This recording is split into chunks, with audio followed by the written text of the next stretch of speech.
एक समय की बात है।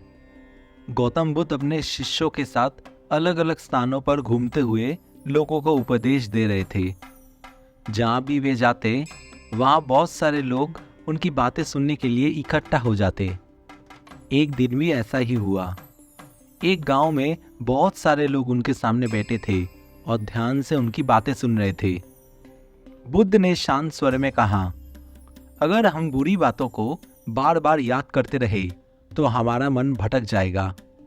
दुख देने वाली बातों को भूलकर आगे बढ़ना ही सही रास्ता है। और क्रोध एक ऐसी आग है जिसमें क्रोध करने वाला खुद भी जलता है और दूसरों को भी जला देता है। लोग उनकी बातें बड़ी ध्यान से सुन रहे थे, लेकिन उन्हीं लोगों में एक ऐसा व्यक्ति भी था जो बहुत गुस्से वाला था। उसे भगवान बुद्ध की बातें बिल्कुल भी अच्छी नहीं लगी।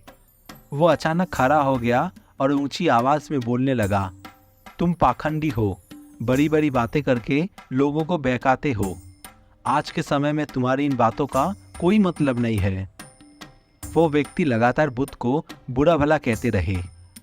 वहां बैठे सभी लोग हैरान थे कि बुद्ध ये सब सुन के चुपचाप कैसे बैठे रहे। वे बिल्कुल शांत थे, जैसे कुछ हुआ ही नहीं। बुद्ध की इस शांति को देख के वो व्यक्ति और भी ज्यादा क्रोधित हो गया। वो उनके पास गया और उनके चेहरे पर थूक के वहां से चला गया। घर पहुंचने के बाद जब उसका गुस्सा ठंडा हुआ तो उसे अपने किए पर पछतावा होने लगा। उसे समझ आ गया कि उसने बहुत गलत किया है। अगले दिन वो बुद्ध से माफी मांगने के लिए निकल पड़ा, लेकिन तब तक बुद्ध उस गांव से आगे बढ़ चुके थे। वो व्यक्ति उन्हें ढूंढता रहा और दूसरे गांव पहुंच गया। जैसे ही उसने बुद्ध को देखा, वो दौड़कर उनके चरणों में गिर गया और रोते हुए बोला, मुझे माफ कर दीजिए, मैंने आपके साथ बहुत बुरा व्यवहार किया। बुद्ध ने उसे शांत नजरों से देखा और पूछा, तुम कौन हो और माफी क्यों मांग रहे हो?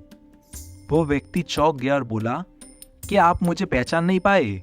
मैंने कल आपका अपमान किया था। बुद्ध मुस्कुराए और बोले, मैं तो बीते हुए कल को वहीं छोड़ आया हूँ, लेकिन तुम अभी भी उसमें अटके हुए हो।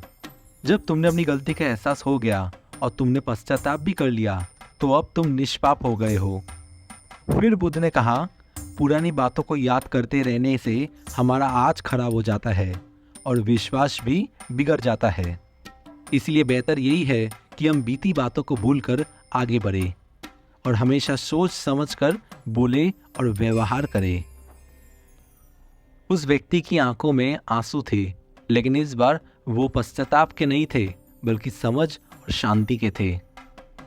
इस कहानी से हमें ये सीख मिलती है कि हमें क्रोध से दूर रहना चाहिए और बीती हुई गलतियों को पकड़ कर नहीं रहना चाहिए।